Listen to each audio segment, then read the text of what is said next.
All right, we're rolling here on the Meat Mafia podcast with Myles Snider. What's up? How's it going, guys? Good. Good. Clemenza, were you about to do a little, was Miles Sanders or something like that? Yeah, the running back for the Eagles. I'm like, shit. That's funny. Yeah, like my whole life, I've had to explain to people that my name is Myles with a Y, Snider with an I, because it's very unintuitive.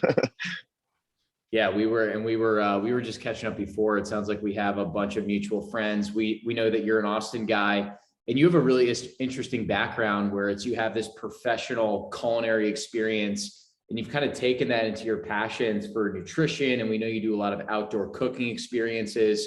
We think that this is going to be an awesome episode for our guests that are just interested in kind of leveling up culinary wise, but also blending that with like an animal-based diet and nutrition that we talk about. So I think Myles, just a great starting point would just be to learn a little bit more about just your culinary background, your experience. I know you said you've cooked at some really cool restaurants. We'd love to learn more about that. Yeah, totally. So, I mean, my culinary background goes back like quite far. My mom is actually a trained chef. So I grew up in a family that was like, I mean, cooking is just, it's in my blood. And I grew up in Cleveland, Ohio, but my mom is actually from California, and she was kind of part of like that whole scene that was like California cuisine when it was first coming up, which was like a very, it was the first time I think in the States, at least, that like high level kitchens were taking a really ingredient driven approach to food. So that's just kind of been always what I've known and learned. So even when, my mom moved to Cleveland with my dad, like she was shopping at farmers markets in the 90s before like people even like knew what that was. Yeah, that's right. Yeah, it's super cool. So that's just like kind of always been how I was raised, and my family's always taken food really seriously, and I've just been cooking since as long as I can remember, and it's always been a huge passion. But basically, I went to college in New York City, and I was always doing a lot of cooking, but when I was approaching senior year, I was trying to figure out what I wanted to do, and I was like, I really love this cooking thing. I should try and figure out a way to like do something with that, at least for a little bit after school. So I moved to Mexico City right after graduation and did a 6-month cooking school program there. And the reason I chose Mexico City was I've always been super interested in Mexican food. That's like, it's definitely like my favorite cuisine. And it was like a shorter program. It was cheaper. Like I didn't want to go to like Culinary Institute of America and spend 4 years and a bunch of money. So I found this cool program, did that for 6 months. And initially the plan was just to like come back and like get a real job after that. But I was having such a good time down there and enjoying what I was learning so much that I decided I was like, I should go, I should go work in a proper restaurant. I had like summer jobs cooking in restaurants and things like that. But anything that like never at a restaurant that was like super high caliber. So I had heard about this restaurant called Heartwood that was based in Tulum, Mexico. The chef had published a cookbook. They were getting like some press in like Bon Appetit and Food and Wine and stuff like that. So it was basically this like open fire restaurant in the jungle in Tulum. And I was like, that sounds amazing. So I basically like cold emailed the chef a bunch of times, finally got in touch with him. And he was like, yeah, come down and work here. So I'm like super naive at this point, thinking I'm like, I'm going to move to Tulum. I'm going to like, live in this cool beach town, work at this cool restaurant. It's going to be amazing. And I show up and the chef is like, there's like the chefs who run the restaurant are from New York. They were raised in like Anthony Bourdain, Kitchen Confidential style environments, like super, super gnarly, intense, like Michelin level stuff. So I show up and he's like, yeah, you're not cooking, like you're going to be on fish duty. So for the first like 2 weeks that I was there, I was just like scaling, gutting and filleting fish. And basically this restaurant, so it's in the jungle in Tulum, and there's like a couple electrical outlets, but that's it. There's one like small like fridge that we used for like greens and herbs and stuff. And then everything else was just like chest freezers filled with ice. There was no burners. It was only like a wood-fired grill and a wood-fired oven. So you don't have any like dials or anything like that. Like it's a very rustic style of cooking that requires you to just like learn a lot of intuition and stuff. Like you don't know how hot the oven is. You have to put your hand in there and just like feel what it's like. You don't know, if you want to like turn up the temp on the grill because you're cooking something there, you have to know how to add more wood to the fire in such a way that you get that heat without, you know, having things like run over. So just a super, super cool environment. But basically I was like, oh shit. So I'm spending, you know, when you're working at this kind of restaurant, you're working crazy hours. So I was working 14 hours a day, literally like taking these giant fish from these chest freezers, taking them to the sink, scaling them, gutting them, filleting them, like for 14 hours straight. And initially the plan was that I was supposed to do that for like a month or two before I even like got to like think about cooking. But I had been there for 2 weeks and one of the other line cooks quit. So the chef just comes up to me in the back and he's like, you're on the line tonight and like, don't fuck it up. And so, yeah. What's going through your head at that point? Dude, I was so nervous. Like I was scared of this guy. He's a really like good guy and like a good chef, but like I was scared of him at the time. And like the station, so in these high level kitchens, they have like stations where like people are in charge of different areas. And at Heartwood, you had what's called garde manger, which is basically like all of the like cold stuff. So all of our ceviches, all of our salads, all of the like plating and finishing for the dishes that came off the hot stations, you would do it there. And this station had like the prep for this station was like 60 different like quart containers full of like herbs and pickles and leaves and greens and all this stuff, you know, and you have to like learn all of that. You have to know how to set it up. You have to know how to prep all of that.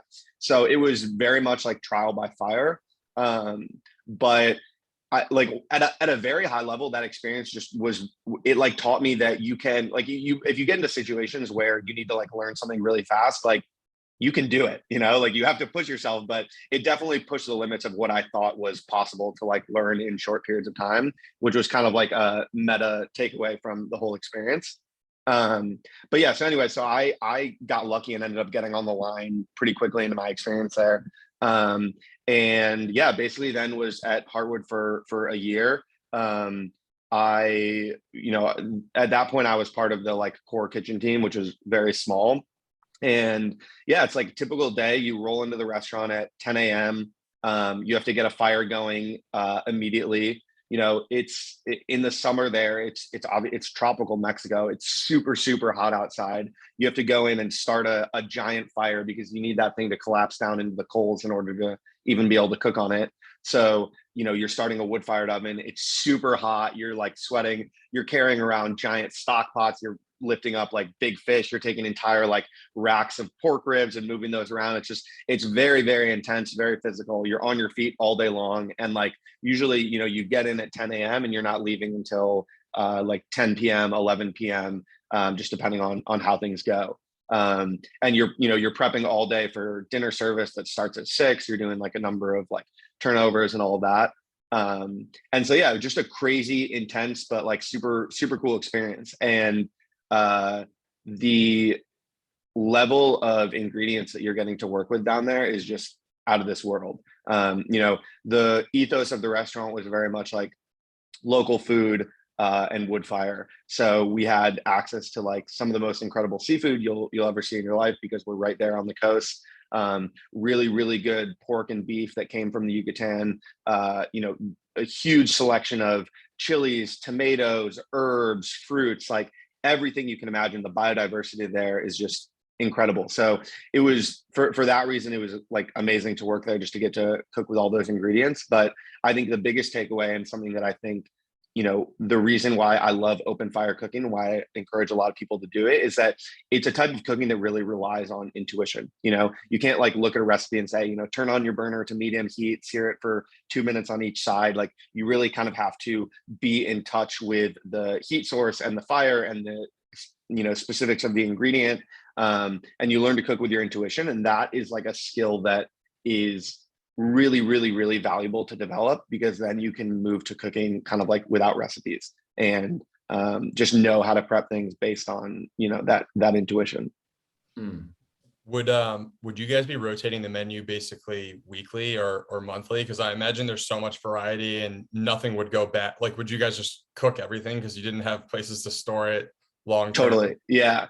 Actually, one of my favorite parts of working at the restaurant was doing like family meal, like staff meal. And basically we would, you know, everything that we couldn't use up, we would have to make into a meal for 20 staff. And we would do that twice a day.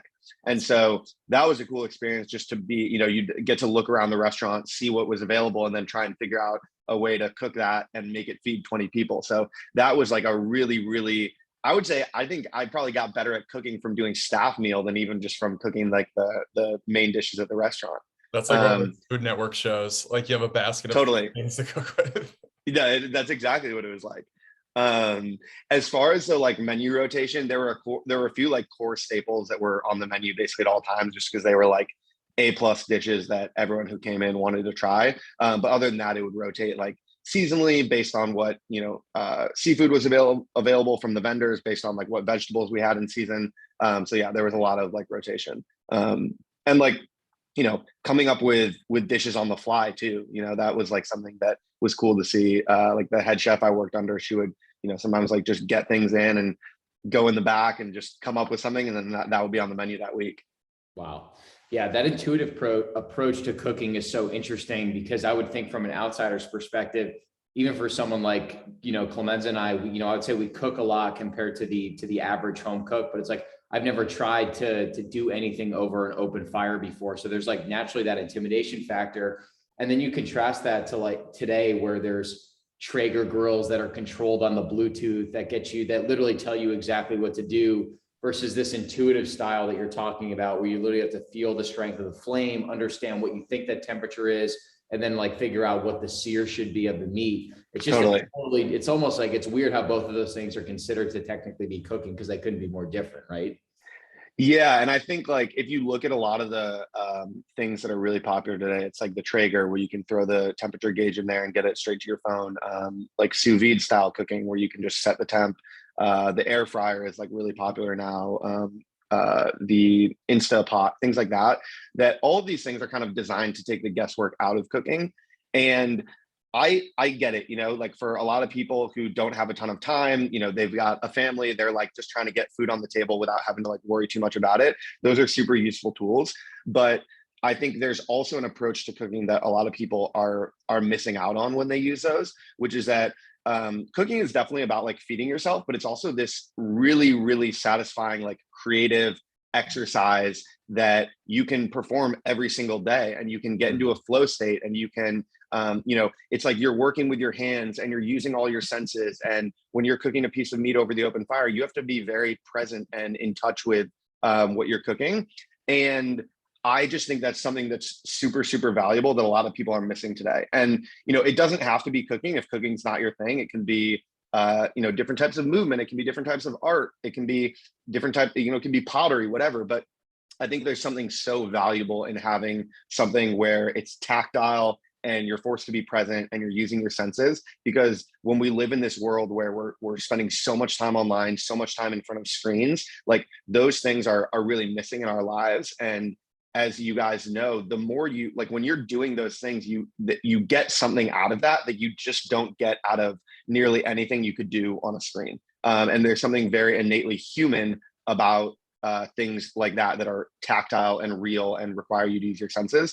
And so that's like a big part of the angle that I push with trying to get people to cook more at home, is that I think that everyone needs a little bit more of that, those experiences in their life. And this is just a great way to do it, because everyone's got to eat. So, you might as well cook for yourself and get that experience through cooking.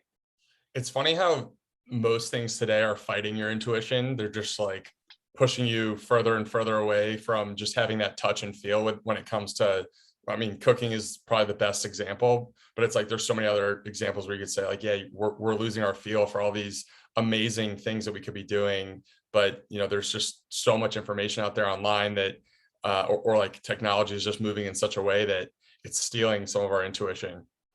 I couldn't agree more. Yeah. Like I was having a conversation this morning with someone, where we were talking about like sort of the quantified self movement. And like, I understand why like Fitbits are really helpful for people, or a continuous glucose monitor or things like that. But I do worry that sometimes people take it too far, where it's like, you have this whole stack of technology, and the thing you're missing is like a deep intuitive connection with your own body, so that you don't have to have 5 apps to tell you like how you're feeling or how well you slept or things like that. Because I think there is a little bit of just that like I think the times where I've felt the best, it hasn't been like quantifiable. It's like I spent a lot of time outside. I ate a really good meal that I shared with friends. I got a good night's sleep. Like I can just feel that rather than needing to like quantify that. Right.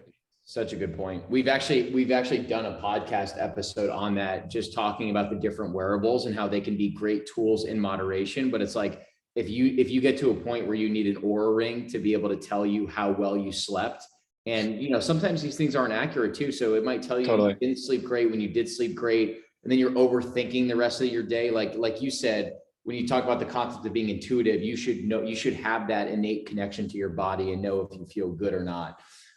So I think you're spot on there.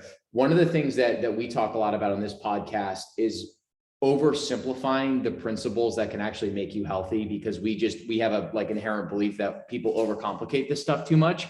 And we totally go in agree. extremes, right? Where we eat either too much processed food, and then we try and go right to like a carnivore diet or a ketogenic diet, which is a big jump for a lot of people. And what we say a lot is like, if you just start cooking your meals and sourcing your ingredients, it's so huge for your health. And like, that's like ground zero. Did you find that for yourself, that as you started to cook all your meals, your metabolic health started to improve, and like there were just effects that came from that? Yeah, absolutely. I mean, I think I'm very lucky in that, like I said, I was raised in a house where like whole food meals cooked from scratch were just like a thing. Probably the furthest I ever got away from that was like my first couple of years in college, when I was living in a dorm and eating like really shitty like cafeteria food and all of that. And so I remember when I first moved into my own like apartment in college and started cooking again, like that was a huge shift. But I also had an experience where basically when I moved back after I left Heartwood, I spent a little bit of time in Oaxaca cooking at some restaurants and then moved back to the States. And right before I left Mexico, I got super, super sick with like a bout of the most brutal food poisoning you could ever imagine, like 48 hours of like hallucinating from being so sick, Sure. And ultimately what I later discovered was that I had contracted a parasite. And so for like a good 6 months after I moved back, I was like in really, really, really poor health, like tired all the time, couldn't digest anything, always bloated, like just it was like really, really bad. And that kind of, I'd spent my whole life kind of having like being very healthy by virtue of just having like a sort of overall holistic approach to like food and movement and all of that. But then I had this period where I kind of like lost my health and I had to reassess a little bit. And so I told you this on our call, but basically this was around 2017. And I found Chris Kresser, who I'm sure you guys are familiar with. Yeah. And I just started kind of following his approach. So went on sort of like an autoimmune paleo type of diet and did that for around 9 months.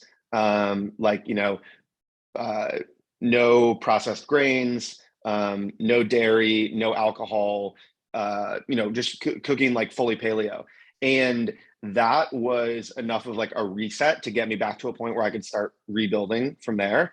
And now I'm at a point where my diet is basically just whole foods. I'll eat cheese, I'll eat bread, I'll eat basically whatever, as long as it comes from like a proper source. But I needed that period of time in my life to be like a little bit more strict with things in order to reset, because I was coming back from like a very compromised state. My gut was severely compromised and I needed to kind of like nurse it back to health. And so I think that's something important for people to realize too. It's like how kind of extreme you go with things probably depends on your starting point. And if you're starting from a point where you're really, really, really in a compromised state and you're trying to get back to like a good baseline, then I think it makes sense to do kind of like a more hardcore elimination diet. Whereas if you're already pretty healthy and you feel good, but you just want to like take it to the next level, then just a strict focus on whole foods, I think, is a thing that is just sustainable. Like I follow this diet, quote unquote, but I'm going to follow that for the rest of my life because it doesn't feel like a diet. It's totally sustainable. And I don't feel like I'm missing out on anything. But if I were to ever, go through a period of time again where, I contracted another parasite or something like that, I would go back to basics and kind of build up from there. You mentioned sourcing. How does that play into everything that you're doing? I'm sure it's important. And like, what sort of approaches do you have when you're sourcing from a farmer's market or grocery store? Yeah. So, I mean, I do like 80% of my shopping at the farmers markets here in Austin. Mhm. We have really good farmers markets. And something that's kind of interesting on that front is like, I think that the way that I've eaten has changed a little bit depending on where I've lived because I'm seeking out like local available foods, right? So when I was living on the coast of Mexico, I was eating a ton of seafood because I had access, easy access to really high quality seafood. Mhm. Whereas here in Texas, there's like one vendor at the farmers market that sells Gulf seafood, which I'm not so crazy about. It's good, but like I don't eat a lot of it. Whereas I eat a ton of meat here because we have access to world class meat. You know, I get like beef, lamb, pork, goat, like all these, you know, amazing meats that all come from Central Texas, are all like raised properly. So I definitely encourage people to kind of like seek out what is available in their region. The best way to do that is to go to a farmer's market and talk to the vendors.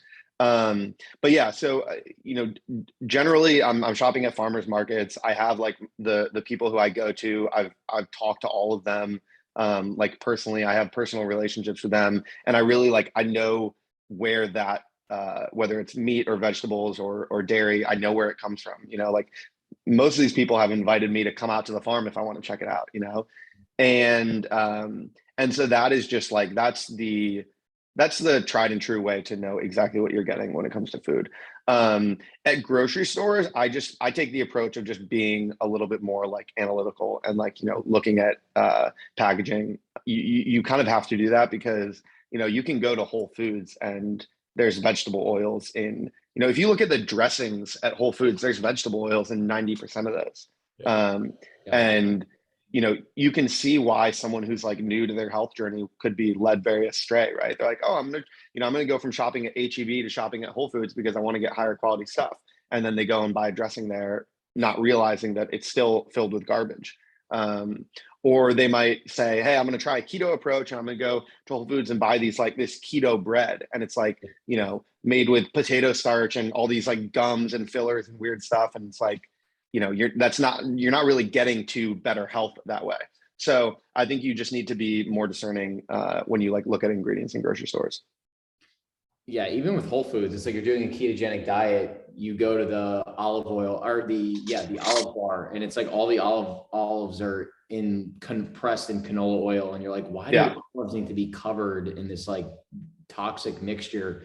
And even just like the hot food bar in general, it's like you think that, oh, hey, these dishes fit my macros or they fit my diet, and it's like they're cooking everything in seed oils, but a lot of people don't know that stuff, right? Yeah. Yeah. And I mean, it's like, unfortunately, the seed oils thing is like the most pernicious because it's so widespread. Like, I can tell you from having worked in restaurants, nearly every restaurant is using seed oils to cook a lot of their food. I mean, certainly anything that's like fried, but even like, you know, a lot of restaurants are using like a olive oil, canola oil mixture as their main, you know, cooking oil. And that is, so it's like, you know, you go somewhere like Whole Foods or even like kind of like more healthy, locally focused restaurant, like you're still probably getting those seed oils. And that's basically impossible to avoid, which is why I think that, you know, it's another reason to cook all your food at home, right? It's the only time that you're going to control 100% of the inputs. So you're going to be able to know exactly like where your meat and dairy and all of that is sourced from. You're going to be able to control all of the like cooking oil that you use.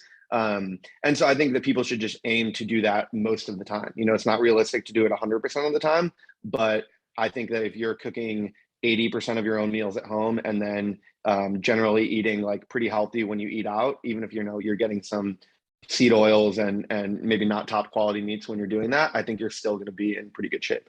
Mhm. What does eating out look like for you? Or do you do that just rarely? In You know, I definitely I would say I cook 80 to 90% of my meals at home. But I also, you know, like I I don't just approach all this stuff from like the health perspective. Like I love food, you know. I love trying cool new restaurants. I love exploring different cuisines. And so I try to be flexible with it. You know, here in Austin, there's a ton of like really cool restaurants that I love to try. And then certainly anytime I travel, I'm very adventurous with food. And I think that being too dogmatic with any of this stuff, you know, again, this if you're coming from a compromised state, it's worth being dogmatic for a period of time until you're back to like a point of health. But if you're at a point of health and you go to Mexico City, like if you're freaking out about all the seed oils that you're ingesting, you're not going to enjoy it as much. And I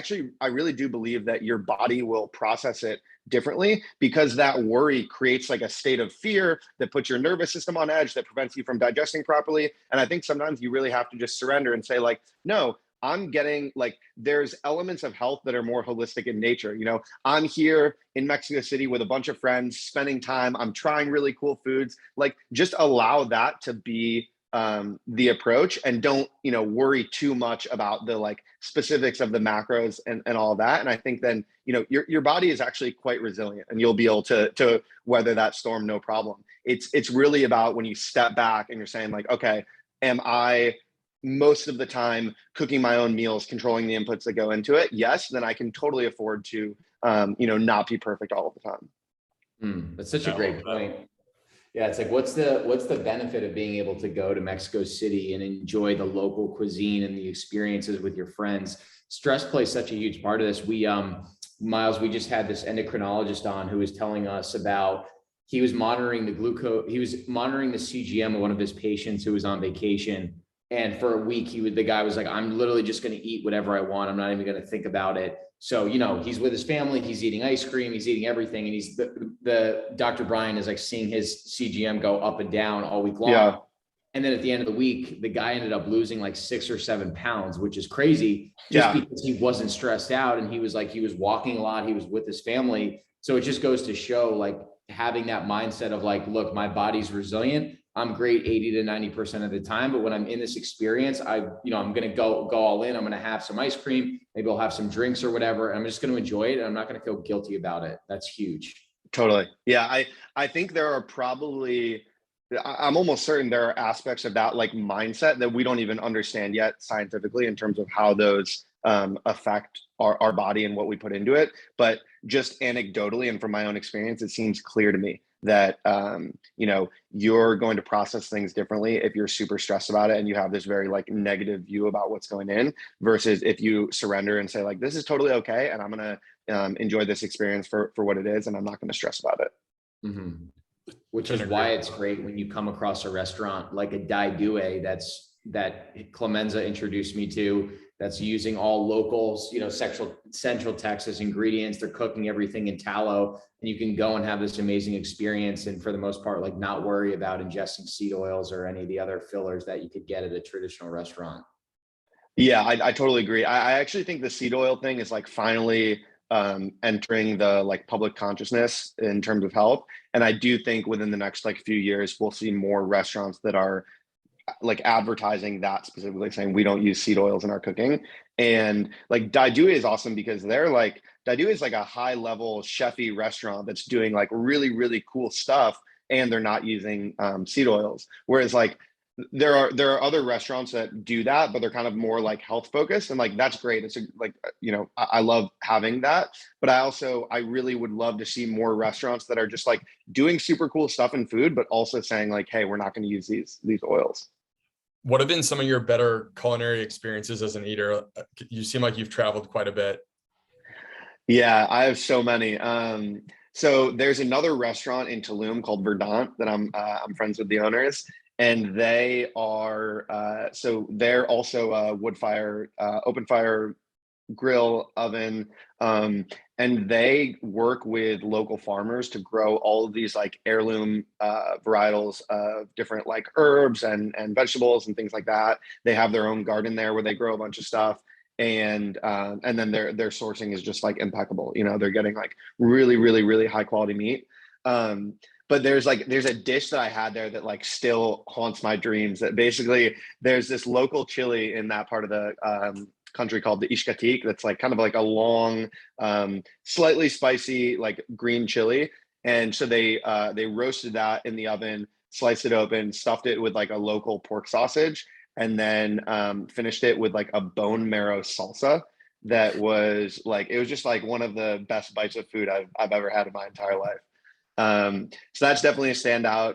I think so. I love Mexican food so much. So if you go to Mexico City or you go to like Oaxaca, you're just going to have so many amazing eating experiences there. If anyone like hears this, you can DM me on Twitter and I'll send you, I have lists for both of those places. The other spot that really stands out to me is San Sebastian in northern Spain. It's a region with a really, really strong culinary history. They take a huge amount of pride in their food, which I think is very important. You see in places where there's a lot of pride in the food, that the food is obviously just better. But it's located in northern Spain near the border of France. So they get all these amazing products from France, like some of the best like foie gras you've ever had in your life. They get that from France. It's in the north, so it's in these really cold waters, which produces some of the best seafood in the world. So like best anchovies you've ever had in your life, like salt cod, like all this stuff. So you combine this super biodiverse, very like lush region with this prime location to get amazing seafood, amazing products from France, and this intense culture of pride around food. And it's just like some of the best eating I've done anywhere in my entire life. Is San Sebastian Basque Country? Is that Yep. okay? Yeah. We had a buddy who went there, and he was talking about it, like changed his life. He was like, yeah, I might have to go back and like become a chef and just live in Basque Country the rest of my life. I could see how that could happen for someone. It's incredible. I forget what's the name of the chef that owns Fire Door that was on Chef's Table that does all the open fire cooking. I'm blanking on his name right now. Him too. He's the one in Australia, right? Yeah, I think he was in Basque Country and he stumbled upon some open fire cooking restaurant that basically changed his whole perspective on food, because I think he was just working in one of those Michelin star restaurants in France. He was like just not romantic about it at all. He was just talking about how much preparation was going into it and he didn't love the taste. And then he comes across this dude that's making these unbelievable dishes just all over an open flame, and it changed the guy's entire life. So yeah, I would guess he's talking about this place. It's called Asador Ishtabari, and it's like a super, super famous restaurant in Basque Country that, like, I think Anthony Bourdain famously said, like, if it was my last meal on earth, that's where I would eat. And it's like somewhat rustic, but 100% open fire. And the guy is just doing stuff that I didn't get the chance to eat there, but I'll go back and eat there sometime. But it's supposed to be incredible. that's the exact name of the restaurant, because in the episode they literally show Bourdain saying that's like one of the best meals that he ever had this entire life. Oh, really? Yeah, and it's like a number of chefs I know have actually like said that. They're like, yeah, that's the one. Holy shit. And I do think that there is like, for me, there is something about like true wood fire cooking that is like you can't get those flavors anywhere else. Like I love using charcoal, and charcoal is like a really great way for people to get access to this type of cooking in a much more like user friendly and quicker way. But when you're doing true wood fire cooking, you're taking logs and you're going through these like through like three distinct phases. You've got like the beginning where it smokes, then you've got the flames, and then you've got the embers. Each of those like impart different flavors on the food. And when you're roasting vegetables in a wood fired oven, like that is just the flavor that you get from that combination of smoke and all the different compounds in the wood that are burning is really like you just can't replicate that anywhere else. And on top of that, I think that there's a certain, like, to go back to what we were talking about with like sous vide or Traeger or all of that, like there's beauty in the slight like imperfection of open fire cooking. Like I think that the pursuit of like precision is sometimes it gets you into this space that's like too clinical, too analytical, too scientific. Like the best meals I've ever had have that like je ne sais quoi that comes from the fact that they're they have these like subtle imperfections, and that's what open fire gets you. It's not necessarily about like getting down to this like specific temperature and holding it there. It's really about like the interaction between that specific piece of meat and its uniqueness, the fire itself, how the fire is behaving at that particular point in time, those flavors that you get from the wood and the smoke. And I just think you can't recreate that in an environment that's too focused on precision.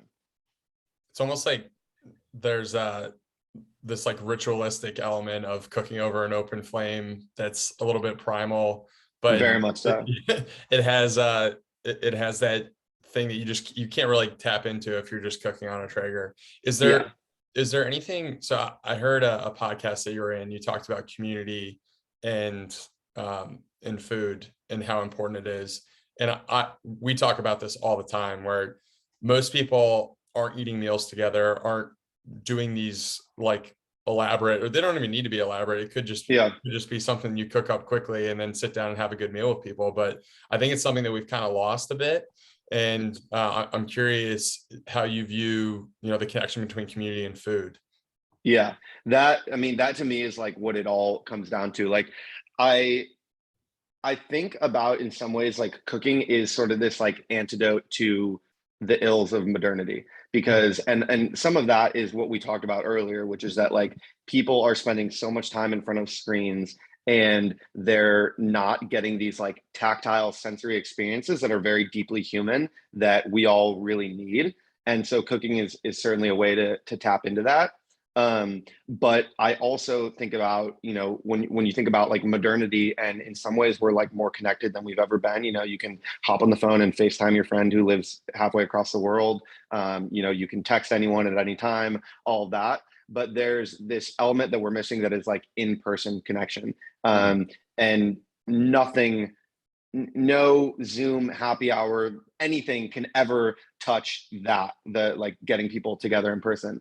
And cooking is just it's the oldest and most like basic catalyst for that, like having people over to share food together. Like that's the earliest form of like human like interaction and community. And so, there's so many different routes that people take to get into home cooking. I know a lot of people who start because they want to save money. I know a lot of people who start because they want to eat healthier. But to me, those are gateway drugs for cooking as a form of like community building. Like that is the like peak of why you should learn to cook.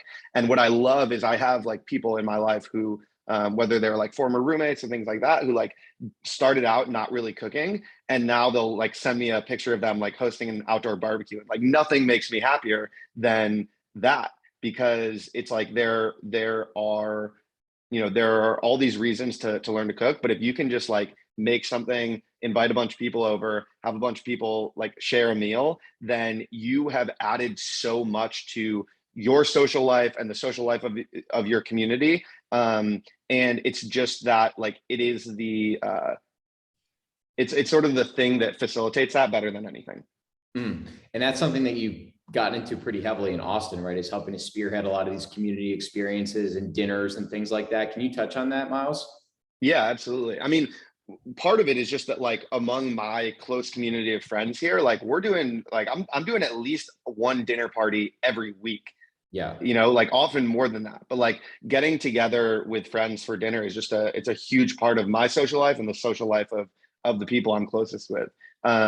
And I think like that's where people should start. It's like you can learn some very basic stuff. You can learn how to roast a whole chicken, and you could feed 5 people off that easily. And invite your closest friends over and share a meal. And that's kind of like the core driver. But beyond that, I've also done some like events, like pop-up events. I have some friends who own this beautiful property called Serrana that's in or in like outside of East Austin. And we've done an event there where we'll set up a big outdoor table. We'll have 20 or so people come. I'll cook a big open fire meal. We'll source everything locally. We'll partner with a specific like farm or ranch to provide the meat. And we basically get a bunch of people together in like this beautiful outdoor environment. We're serving them amazing food that, it comes from a local source. We're educating them about where the food comes from. And they're these beautiful experiences, not just because people are, outdoors in this cool ranch environment and eating really good food, but they're also just, they're meeting other people, they're connecting with other people, they're meeting people they haven't met before, and they get this shared experience over food that is just very communal and very like satisfying for people. Myles, what else are you up to besides cooking? I feel like there's more to you than just being a chef. Yeah, so basically my whole career has been back and forth and crossed over between like food and crypto.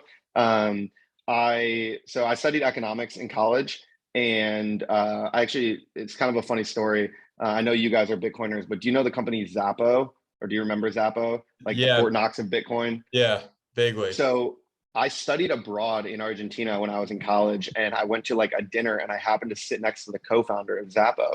and he was like telling me all about it. He's like telling me about this like Bitcoin thing. And, I was studying economics in Argentina, which has this like crazy economic history, and, their currency is constantly going through a crisis. And so we would have to like trade dollars on the black market in order to get the best exchange rate and all this stuff. So you got to like peer into a very different like monetary environment than the one that I grew up in. And so the case for Bitcoin became like pretty quickly clear to me based on that conversation. And then, the rest of my time spent there. So I kind of went very deep down that rabbit hole. I wrote my senior economic thesis in college about like Bitcoin and its use cases in developing countries.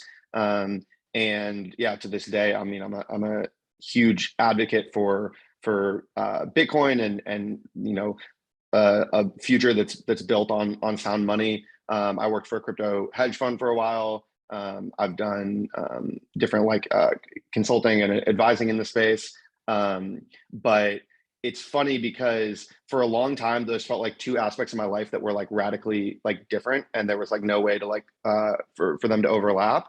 But it's been very cool seeing what's happening with you guys, with the beef initiative. It's like I'm like finally these like two things that I love so much and care so much about are starting to intertwine, because there is so much of a natural connection between them. And I think it was in one of Marty Bent's newsletters recently that he talked about like the three pillars of a great society are abundant energy, sound money, and food. And I just like I totally agree with that. I've the whole like energy side of Bitcoin has been a really interesting like area of fascination and rabbit hole for me over the past couple of years. But I think like thinking about those three pillars, like that is what you want to build a great society upon. And a lot of like what's happening here in Texas, it's so interesting, is like the convergence of those three things. And a lot of people who are like, okay, let's build a better future. And that's the foundation. Yeah, it was honestly a big driver for me moving down to Austin, was the fact that these different on the surface, but I actually think they're quite related. Like the regenerative agriculture movement and Bitcoin movement are kind of all stirring up in Austin, or at least they have a little bit of a center of gravity here. Yeah. And I think Marty's writing was amazing because it does dilute society down to these three different forms of energy, like food being human energy, and then economic energy in the form of oil and gas. And then like I think that he's so spot on in the way he's thinking about it. And it does, when we talk about like sound money, it's like, where are the incentives wrong right now? And a lot of it is just because the money is steering the incentives in these weird directions that don't really make sense for them to be going if we want to live a healthier, more prosperous life. Like why does most of our subsidized food from the government go into corn and soy? And then that is like 60% of that is getting fed to feedlot cattle. Like no one, like almost every environmentalist or vegan or carnivore will agree that like feedlot cattle is not the way to go. And so, you start thinking about it that way. And it's like, okay, we need to rewrite some of these incentives that we have. And I love that. I love Bitcoin's proposition in doing that. So and it's like I think that when you first get into Bitcoin and you hear like the hardcore Bitcoiners saying like Bitcoin fixes this to everything, you think it's kind of facetious. But then the further you go on that rabbit hole, you're like, oh no, it actually like it is that bad. And if you trace it back to the like root of the problem, it is like the money. Like Michael Saylor on a podcast the other day, he said something like, yeah, Bitcoin doesn't fix 100% of the problems, just 50% of them, or something like that, and it's like, it's true. If you can fix the money, a lot of the things that we see in the world, whether it's in the world of food or health or academia or economy, like these things, like if you really trace it back, a lot of it comes back to our like easy money environment. And that might sound crazy to people who are like hearing this for the first time, but it's like, if the more you like do the research and go down the rabbit hole, it becomes pretty clear. 100%. Yeah, we think about that a lot, and we think a lot about, there's definitely a convergence between what we're doing with the Meat Mafia and what you're doing, Myles. Like you're talking about the connection that's built during these shared meals. It's like, if you can get a bunch of people in the room, have a great dining experience, just get people to listen to something around, whether it's around like the subsidies that Harry was talking about, or just something around this mission for sound money and sound food, you know, the connected energy from that would be insane. So it's like, as we think about a future and what we want to do as it relates to Austin or the greater Austin area, like helping to put together more of those events and dinners and just getting people into a room and connecting and shaking hands and hearing the message, like that's stuff that we're really passionate about. Yeah, totally. It's like, I think that if the whole like remote enabled future was as distributed as some people think it is, there wouldn't be this like vortex happening in Austin right now. You know, like people still want to be face to face. They want to be interacting with people in in a communal way that's in person. You just can't get the same thing when you're when you're doing everything over the internet. And it's like, I know you guys have been out to some of the events at like Rome Ranch that they've done, and things like that. Like those are, I think, for a lot of people, some of the most impactful experiences, because it's not just that you're interfacing with the community, but you're like boots on the ground. You're seeing how it happens. You're like seeing the animals in the soil, and in these like food events that we do, you're seeing the food being cooked and all of that. And I think that is just it's again, it's something that you can't necessarily quantify, but we all know it intuitively that that's a more powerful experience than anything that happens through a screen. Do you think you'll be in Austin for a while? Is this like home base for you? Yeah, I think so it's funny because I moved to Austin like a little over 4 years ago. And when in the grand scheme of things, I haven't been here that long, but compared to most people, because so many people moved here in the last couple of years, it feels like a long time. And there's definitely parts of me that I'm like, damn, it was so much nicer when the cost of living was like way lower than these other cities and the traffic wasn't as bad and all that. So I find myself like sometimes saying that. But at the end of the day, the community here in Austin is just, it's so good. And I mean that both in terms of like my personal community of friends that I have here is amazing, but also everything that's happening here in the world of food, in the world of Bitcoin, in the world of like regenerative agriculture and soil health. Like there's so much going on here that it doesn't seem like there's, I certainly can't think of anywhere else I'd want to be. So certainly for the next few years, I plan to be in Austin, and there's a very good chance that I'm an Austinite for life. Yeah, I've never seen a collection of people that are just more mission focused towards changing the world or going after things with big visions. It's like, it's like you just didn't even know that something like that even existed until you ended up stepping foot in Austin. It's just it's like the collected energy is incredible. It's like you can feel it, like everyone's in shape, people are outside, people are talking about topics like this. Like you're not going to find that in New York or San Francisco or some of these other places. No, totally. It's a totally like different type of culture, and it's for, I think for people like us and the lifestyle that we want to have, it gets you that combination of like major city, major like center of culture and things happening, while also enabling you to live a lifestyle that like has you getting outside all the time, has you getting in the water, has you like, in New York, people don't host dinner parties because they have a kitchen that's like this big and they have one burner, and they don't have a dining room table. Here it's like people have backyards and they've got space and you can like gather in those ways. And so there's things like that I think really like change the dynamic in a way that for me and how I want to, like the lifestyle that I want to have, I wouldn't have it any other way. Myles, if you had an infinite budget, what sort of restaurant would you be opening up in? So people ask me this all the time. I don't really want to open a restaurant. I don't have any plans to do that. It's a brutal business. It's like, the margins are awful. It's not necessarily like the lifestyle that I want.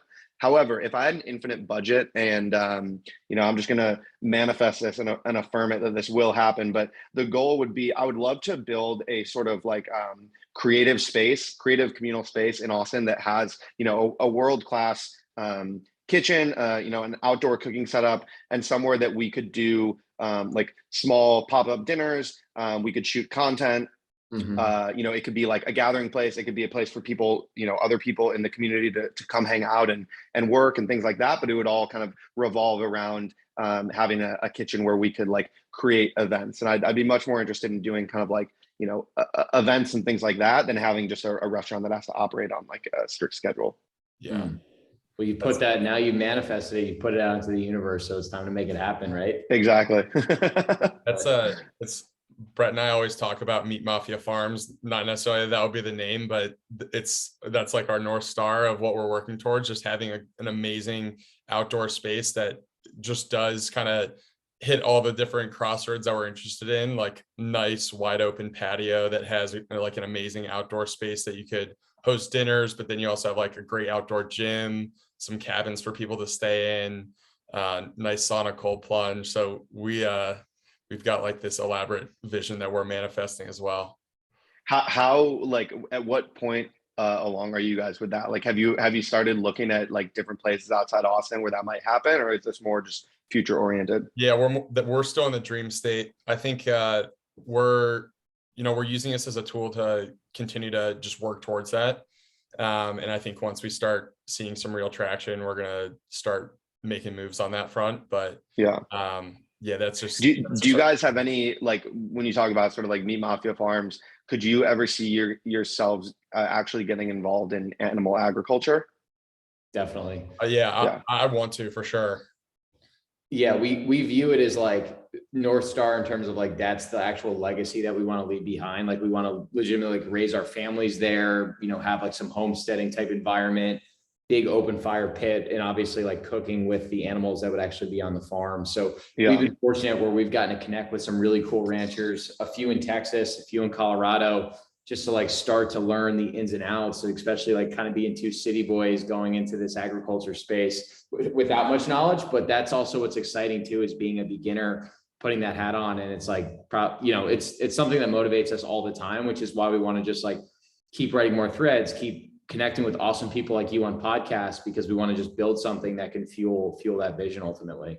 Yeah, absolutely. And again, like to one of Austin's strengths is that it just has this community here. Like it's got the Bitcoin community, it's got a huge like food scene, but it's also like, as far as I can tell, it's the capital of like regenerative agriculture thinking right now. You've got companies here that are focused on that. You've got a lot of like individuals who are really interested in it. You've got people who are doing it like in and around town. So it's definitely like a really good place to learn about that stuff and connect with people who can like teach you or, just generally help you on that journey. Well, I think Taylor and Katie out at Rome Ranch are just like the perfect example of what you can do for yourself if you have that vision and you want to go after something. They've become the leaders in a lot of respects for like this new age of regenerative agriculture, whereas and they obviously learned from people who have been doing it for decades out at White Oak Pastures and other ranches. But I love their voice and how they're thinking about things. And I think like we just need more of those types of people out there. Yeah, I totally agree. Myles, what's the best way for people to connect with you online just to learn more about what you're doing? So yeah, they can follow me on Twitter, Myles_cooks. That's Myles with a Y. And so I also have a newsletter called the Mother Tongue Cooking Club. And basically the idea behind that is, it's both like a recipe newsletter and very like education focused cooking newsletter. So all of the recipes I have like step-by-step photo instructions showing you exactly how to do stuff. I feel that that's a way to make it like a little bit more approachable for people and make people feel confident. It's not just like a written recipe with one picture of how it looks at the end. I'm really showing you the process. And then I also do stuff that's more like technique focused. So next week I'm going to publish a sort of a how-to on like how to make a pan sauce. Or we'll do things like that are more like general techniques that people can learn that are applicable across like a wide range of dishes. And there's also just a bunch of badass recipes in there. So that's mtcookingclub.com. But probably the easiest way to get in touch with me is on Twitter these days. Nice. All right. So if you're listening, go follow Myles, go follow his newsletter, go learn how to cook. These are all valuable skills. And Myles, thanks for sharing everything, man. Like, I think that your message is really strong. Thanks. I appreciate you guys having me on. There's obviously so much overlap between what we're doing, and I love the fact that you guys are in Austin too. So I'm looking forward to connecting soon. Absolutely. Yeah. We're gonna have to get together soon and cook some steaks. Hell yeah. We need to learn those. We would love to learn those techniques. Honestly, that'd be incredible. We'll do grill camp out at AG's. Love it. Awesome, man. Well, thanks so much for coming on. Appreciate it, brother. Cool. All right. Bye, guys.